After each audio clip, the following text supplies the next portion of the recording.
Boa noite.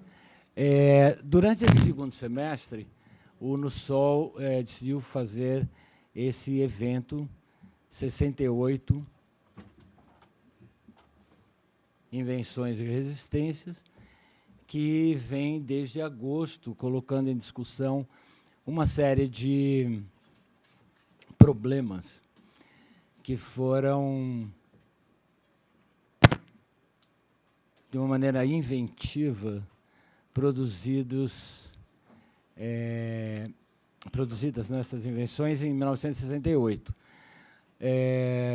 Nós não temos nenhum compromisso com as expressões maio de 68 ou coisas que o valham, não é? Que serviram para um pouco de festejos do primeiro semestre, porque, na nossa compreensão, o ano de 1968 ele foi, de cabo a rabo, alguma coisa surpreendente, não só na França, ou na Europa, ou nos Estados Unidos, ou na América do Sul, principalmente nós falando aqui do Brasil, e expressou um momento muito significativo de jovens no mundo inteiro. Não houve um acerto, uma negociação, uma comunicação instantânea. Algo se passou durante aquele período, durante aquele ano, que reverberou pelos anos seguintes. Depois eu posso comentar um pouco mais na minha fala. Mas o ano de 68 ele foi um ano fundamental para colocar em xeque uma série de relações de poder. Foi também um ano emblemático, onde os historiadores oficiais tiveram que reconhecer que o anarquismo não tinha morrido na chamada Guerra Civil Espanhola, que nós chamamos de Revolução Espanhola. E também foi um ano em que ninguém propôs modelos. Foi um ano de vazamento geral. Os efeitos de 68, obviamente, como vocês sabem, foram extremamente conservadores e, na sequência daquilo que muitos recomendavam, esqueçam 68, veio 99. Veio o movimento anti-globalização e, novamente, jovens de outras gerações propuseram outras contestações, caminharam em outras direções e deram também outros significados para um mundo já um pouco diferente daquele de 68, ainda dominado pelo rádio, pela televisão e pela imprensa escrita. Nós poderíamos ter escolhido vários temas, mas nós escolhemos mulheres, que foi uma mesa com a Beatriz Carneiro, que está aqui, com a Margarete Rago e com a Lúcia Soares. Fizemos uma outra mesa sobre o que mudou, era a pergunta, com o Nilo Batista, jurista brasileiro extremamente reconhecido, crítico e contestador, a historiadora Vera Malaguti e o Acácio Augusto, que está aqui. Depois disso, nós fizemos, foram duas mesas aí, cinema, que foi uma delícia, porque muitos de vocês não conheciam os 4 filmes emblemáticos que nós escolhemos. Foram If, do Lindsay Anderson, sobre revolta estudantil na escola e como incendiar autoridades e conservadores, que é um filme inesquecível e quem não viu ainda há tempo de ver. O segundo filme que nós exibimos foi a Memórias do Subdesenvolvimento, do cineasta cubano Tomás Gutiérrez Area, que é um dos mais interessantes filmes já produzidos na América do Sul. O terceiro filme que nós escolhemos foi Teorema, do Pier Paolo Pasolini, até onde vai a poética, o catolicismo e o marxismo no seu limite de estrangulamento e de colocações contestadoras radicais sobre a aparição daquele jovem, que também deixou a família burguesa completamente perturbada. E encerramos com o clássico do cinema brasileiro, O Bandido da Luz Vermelha, que, pelo menos para nós, é o nosso filme preferido, do Rogério Sganzerla, que é o filme de 1968, no qual o personagem principal pronuncia a famosa frase: quando a gente não pode mudar, a gente avacalha. Não é?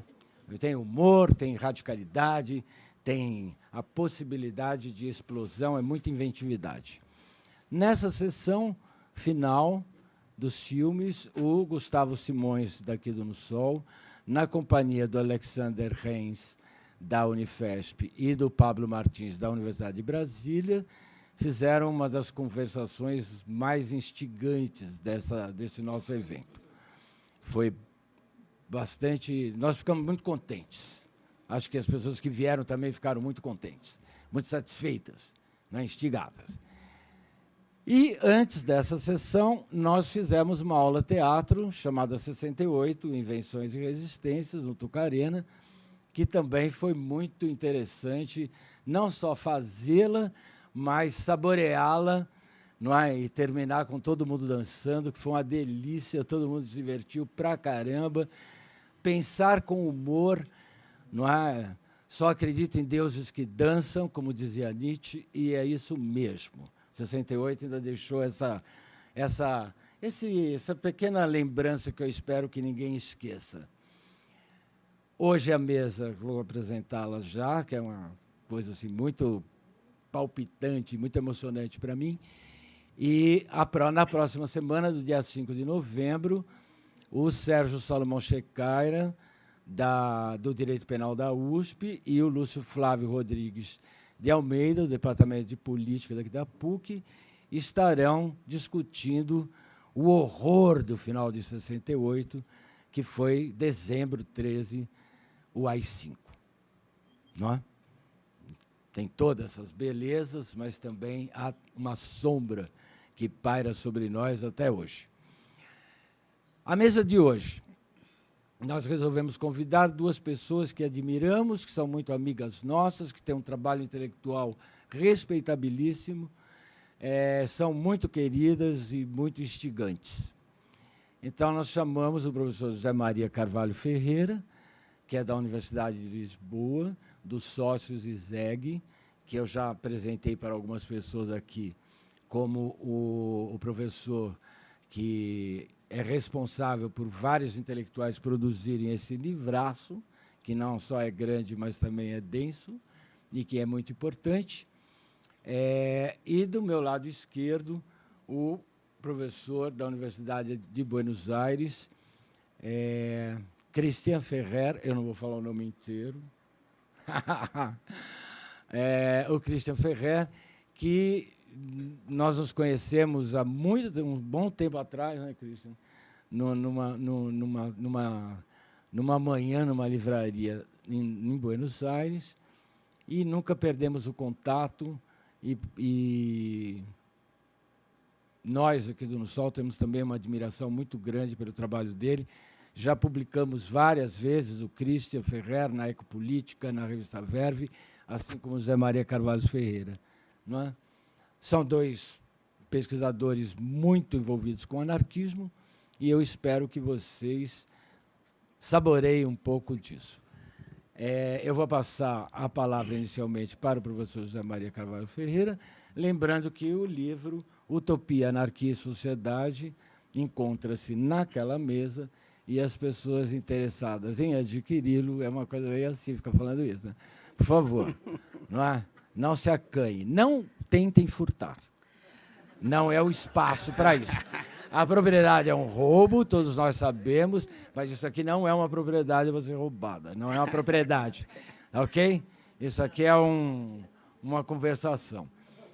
Eu queria ainda informá-los que a TV PUC, gentilmente, está gravando e transmitindo diretamente via o canal No Sol, no YouTube, essa sessão de hoje, e a partir de amanhã, para quem quiser também assisti-la, fique à vontade, acesse o canal YouTube, o canal No Sol no YouTube, que há muita coisa que nós produzimos já aí há muitos anos nessa linguagem eletrônica, ok? Então, vou passar a palavra primeiro para o professor José Maria, depois... Bem, queridas amigas, Porra, queridos cara! amigos... Calma. Deixa eu passar. Peço desculpa. Vou passar agora. Querida. E agora com vocês, José Maria.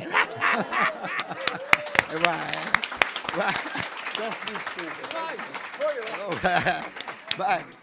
Queridas amigas, queridos amigos, para mim é sempre um espaço-tempo de pulsões de vida com o sol, com as brasileiras e os brasileiros, e eu, um portuga, e aqui também tenho um amigo portuga, que é o Zé Neves.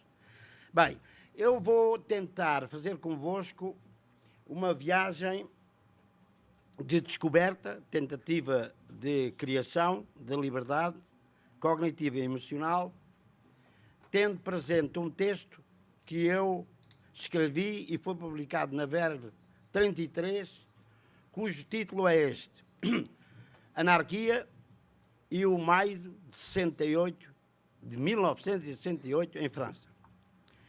Para este efeito, para esta pretensão, provavelmente abusiva, provavelmente como especulação em erros, eu posso dizer o seguinte, que, para mim, esta hipótese de criação de um discurso narrativo original aqui e agora é pacífico de realizá-lo, tendo presente três espaços-tempo históricos, três momentos fundamentais.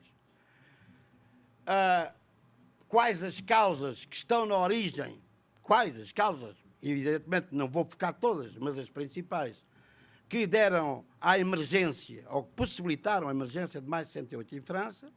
Segundo, qual o conteúdo e as formas da anarquia e do movimento social, se quisermos,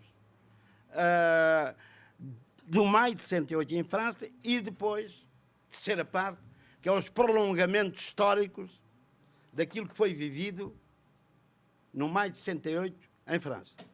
Bem, no meu entendimento, as quatro causas fundamentais que estão na origem do Maio de 68 em França são estas. Em primeiro lugar, o movimento contra a cultura, que teve uma expressão genuína e mais dinâmica nos Estados Unidos, na qual vocês encontram aqui autores, quer a nível da música, quer a nível do romance, da literatura e da poesia, que eu poderia enunciar de uma maneira muito sintética, que são os hippies, o Kerouac, o Ginsberg, o Jim Morrison, o Hendrix, enfim, os Doors e por aí afora. Só sei que este movimento contra a cultura, e os hippies em geral, se quiserem, este movimento contra a cultura nos Estados Unidos, iniciado na década de 50, ele tinha teve uma possibilidade de ser visualizado e vivido em muitas partes do mundo. E este movimento não era somente contra o consumo alienante, do modo, ou seja, daquilo que nós podemos denominar de mercadorias, mas era também contra a guerra do Vietnã e contra, vamos denominar isto, o papão, que era o imperialismo americano.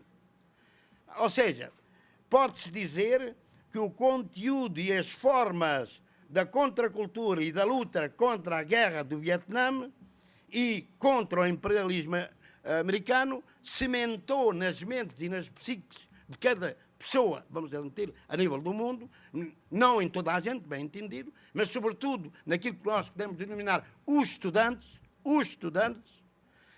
algo que leva a que a sua própria, ou melhor, a sua própria modo de viver e a sua própria contestação do que era o capitalismo, do que era o Estado e do que era a burocracia tivesse importância. Portanto, esta influência do movimento contra a cultura tem traduções empíricas muito importantes no movimento estudantil francês.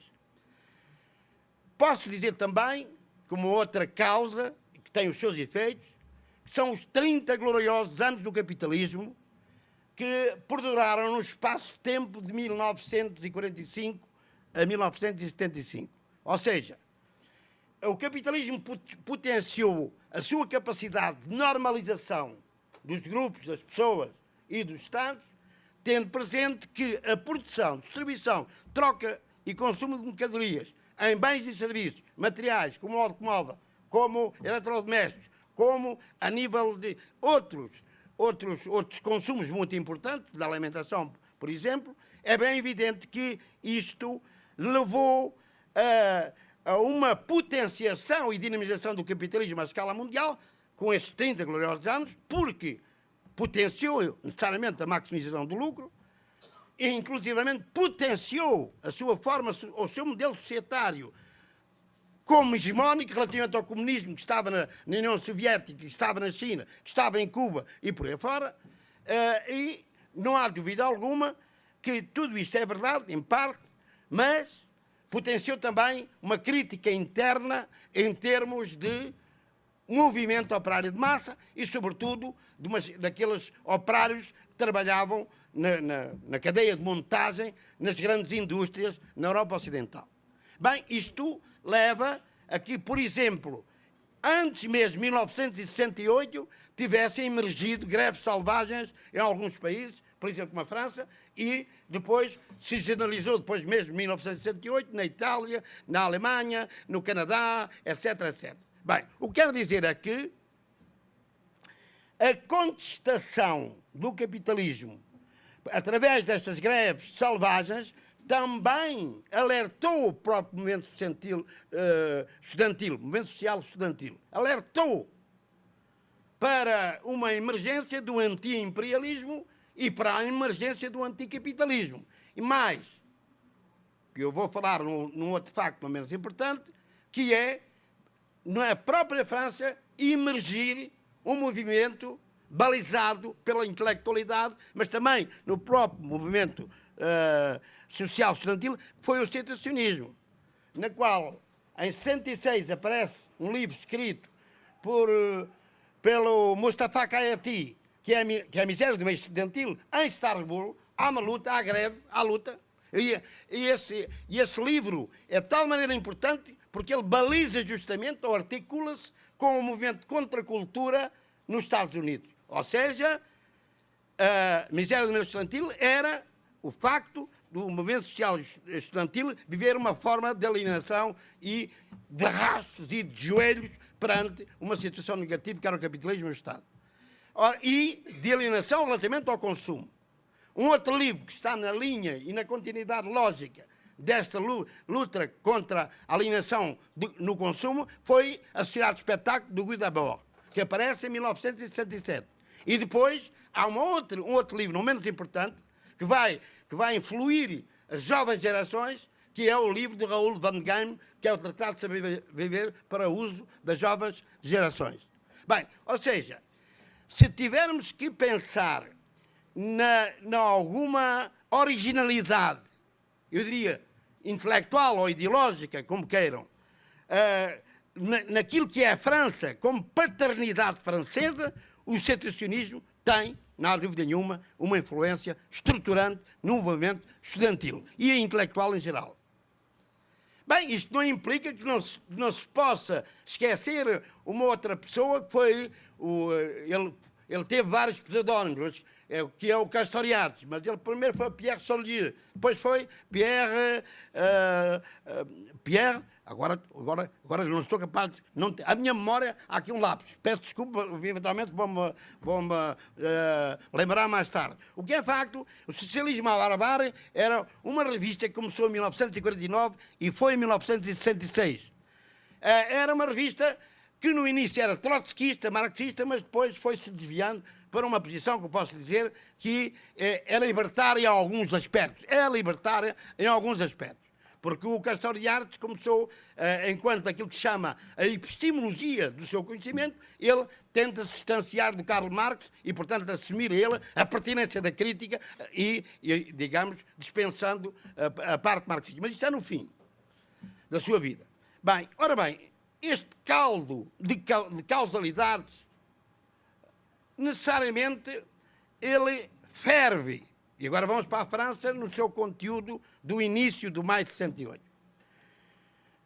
quem está na origem do movimento 22 de março de 1968, em Nanterre, que é a Universidade de Paris 10, são, eu falo dos líderes, tá? Claro que havia outros, mas dos líderes, são Daniel Cohn-Bendit, René Reiser e Jean-Pierre Dutheil. O primeiro e o terceiro eram anarquistas e o outro, Reiser, era situacionista. É evidente que depois os maoístas e trotskistas também se associaram ao movimento. Mas seja como for, a reivindicação que eles elaboraram, a contestação que eles elaboraram em Nanterre, em 1910, é simples como esta. Queremos ser homens e mulheres juntos nos quartos, não importa onde. Não queremos ser separados. Queremos ter relações sexuais à nossa maneira. E não como estava estipulado por uma divisão espacial e de controle da Brigada dos Bons Costumes. Ora bem, e eram também contra toda a administração burocrática, sobretudo da universidade, porque a estrutura curricular digamos, das diferentes ciências era a crítica, sobretudo também relativamente ao Vietnã, relativamente ao imperialismo americano e relativamente, sobretudo, àquilo que se chama o capitalismo. Portanto, havia aqui um movimento estudantil surge porque era anticapitalista, porque estava contra a sociedade de consumo, porque queria liberdade. Liberdade de relações a diferentes níveis.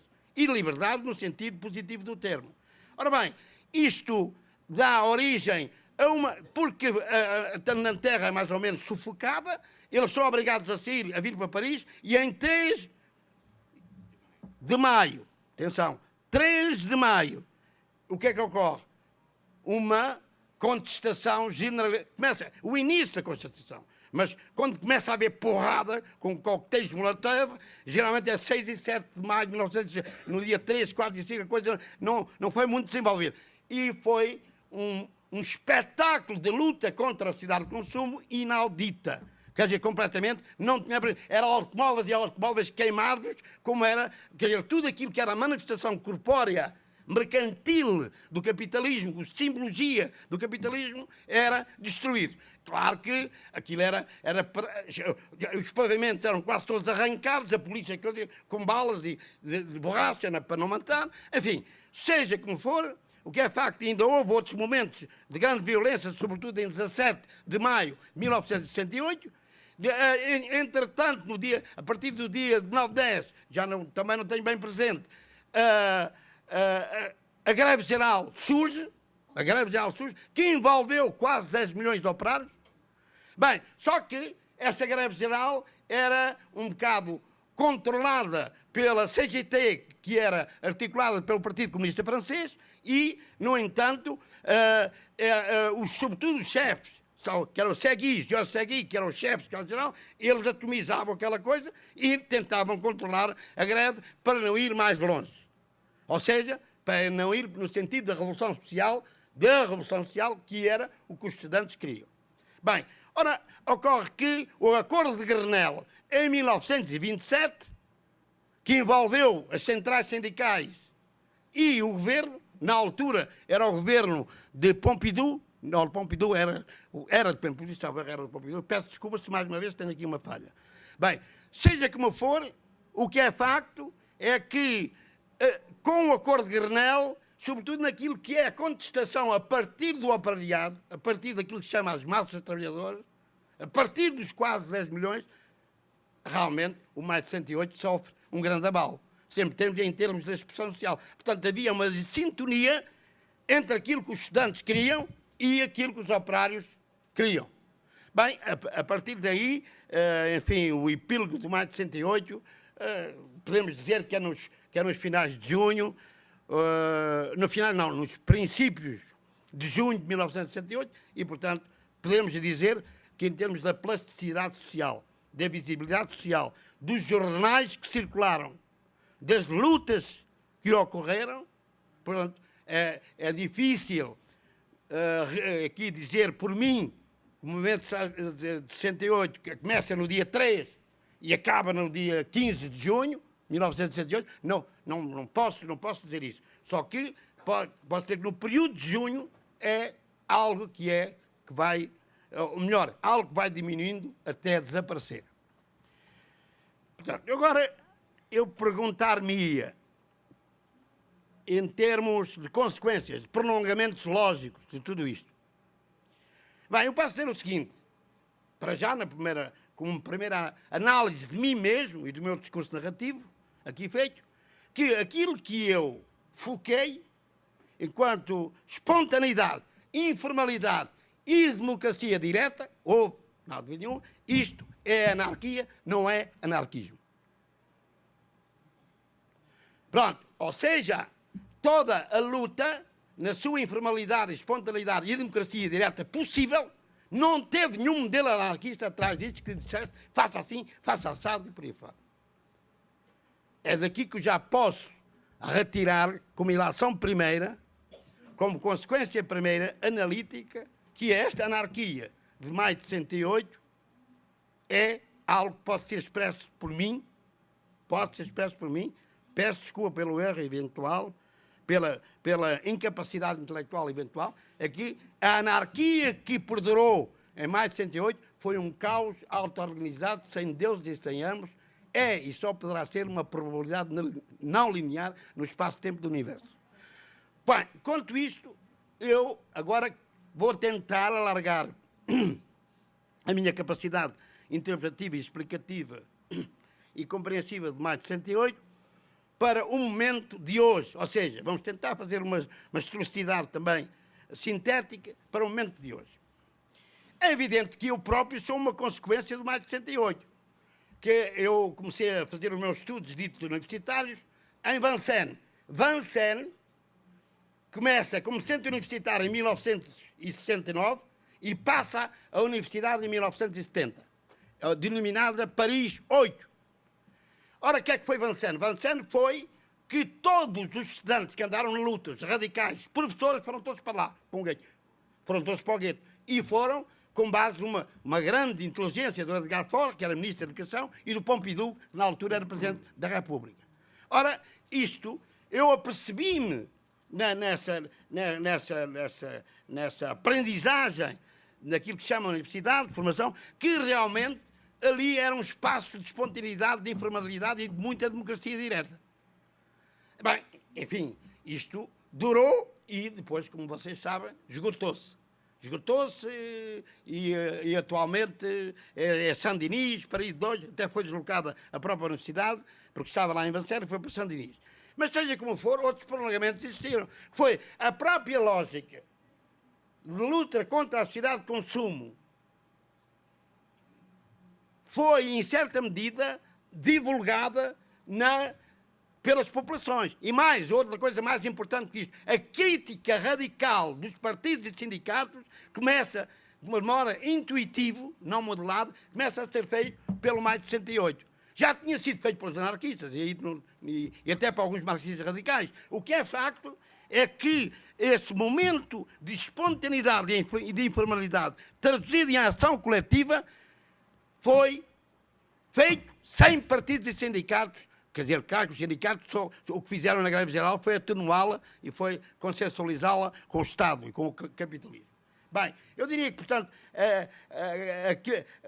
mesmo que a crítica dos partidos e sindicatos tenha sido feita pelos anarquistas em 1917 na União Soviética, é facto que o fizeram, mas por isso foram assassinados, grande parte deles. O que é facto é que, em termos de uma demonstração em que levam um movimento espontâneo social a ir para a frente, é algo que a sociedade, a humanidade, aprendeu com mais de 108.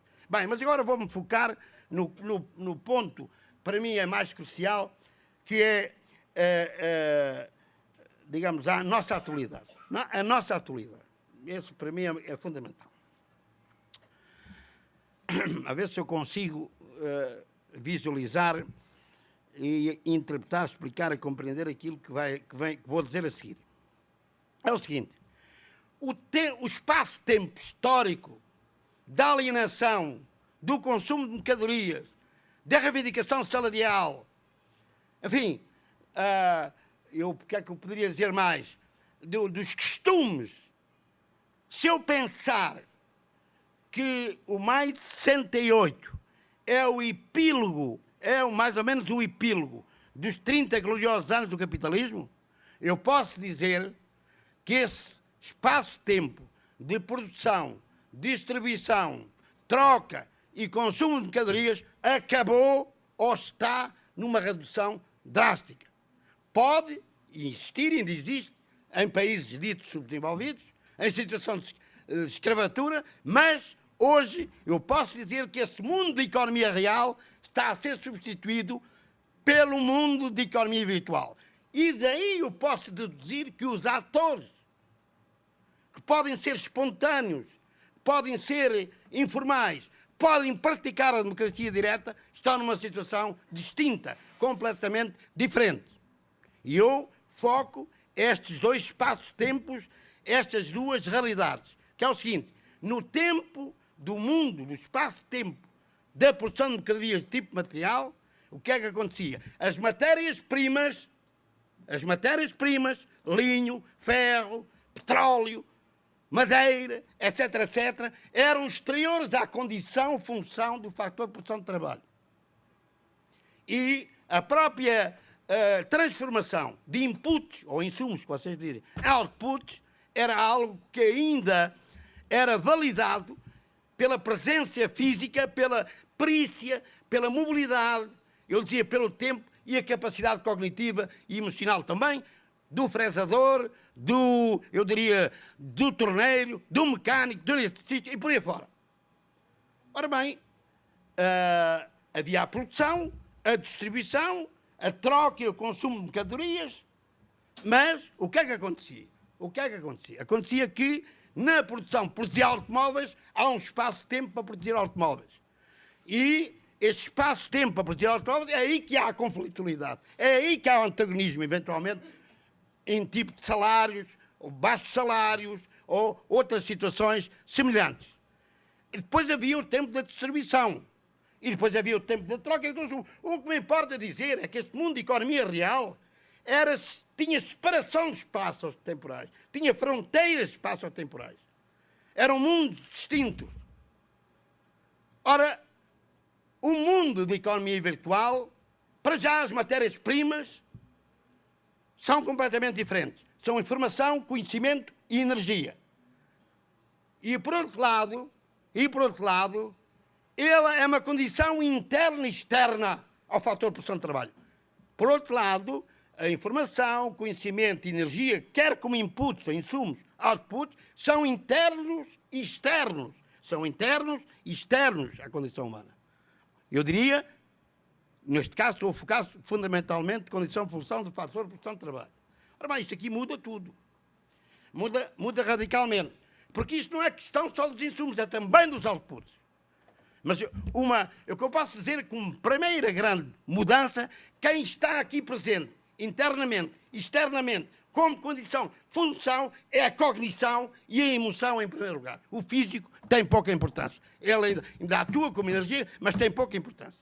Claro que a energia também está na própria cognição e também está na própria emoção.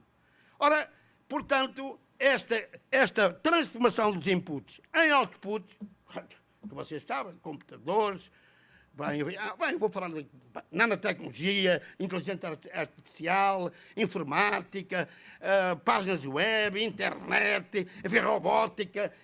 É um mundo.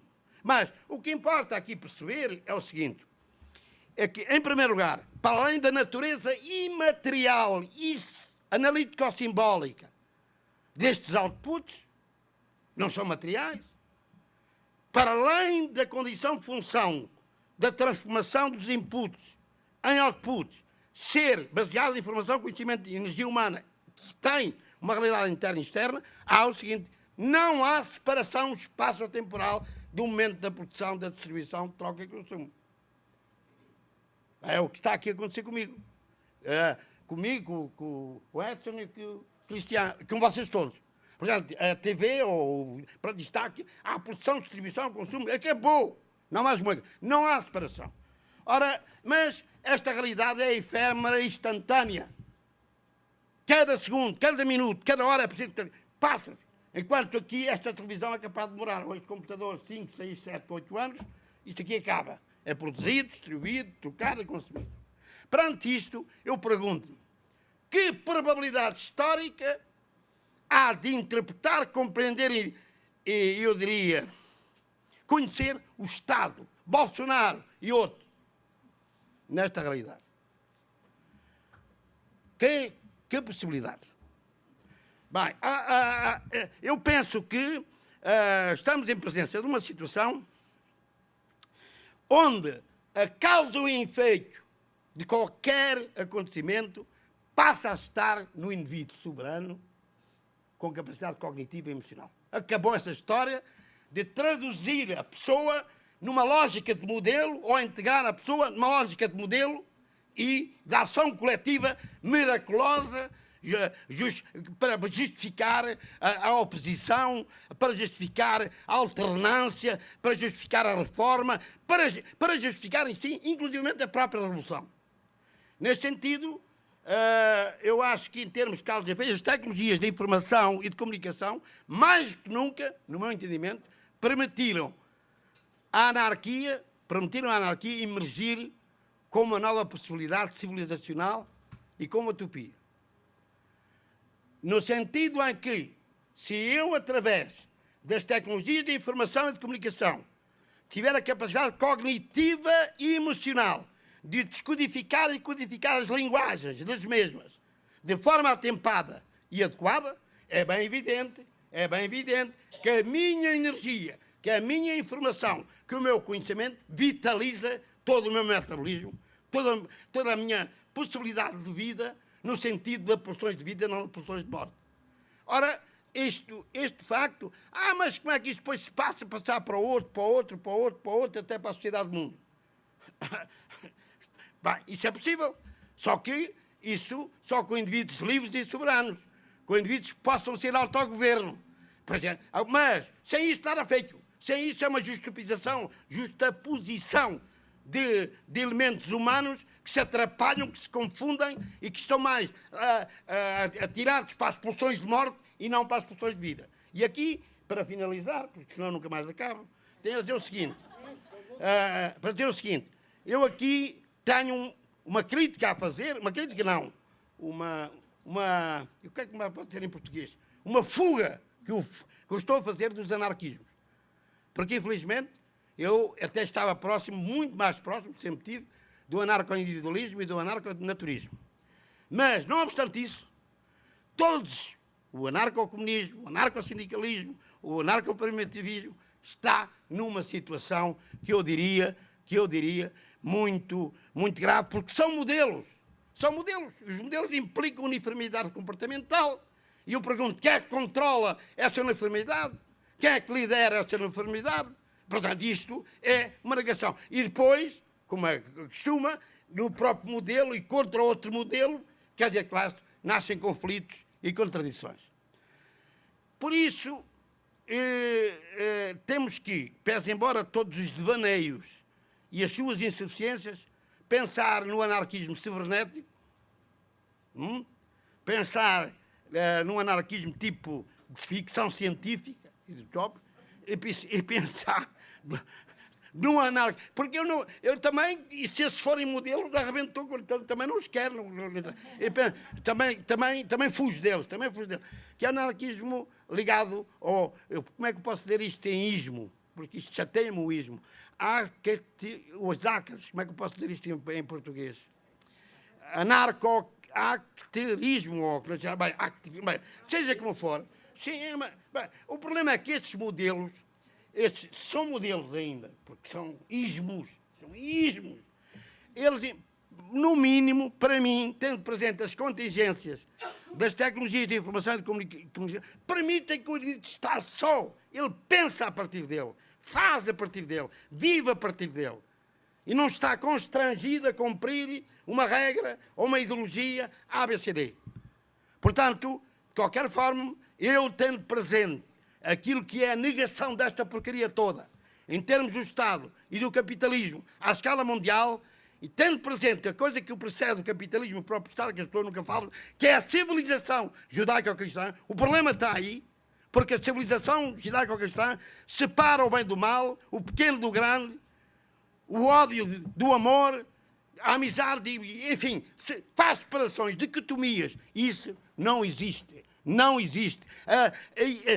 Essas realidades são interdependentes e complementares. Não são dicotomias, não são oposições. E, portanto, a anarquia, para mim, enquanto for vivo, entendido, será sempre uma probabilidade não linear no espaço-tempo do universo de ultrapassagem, de fim da civilização judaica-cristã. Senão, esta gente vai morrer toda à fome, a natureza vai dar cabo desta porcaria que se chama a espécie humana, que não sabe ter relações livres e criativas de amor e de amizade com as espécies animais e vegetais, e mais, só sabe entrar em guerra, só sabe, quer dizer, explorar e oprimir e por aí fora. Não dá.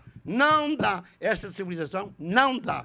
Pronto, eu peço muita desculpa pela minha emoção, assim um bocado atribulada, mas era aquilo que eu queria viver aqui convosco hoje, através verbais, orais, mas enfim, é aquilo que eu posso dar. Tá bom?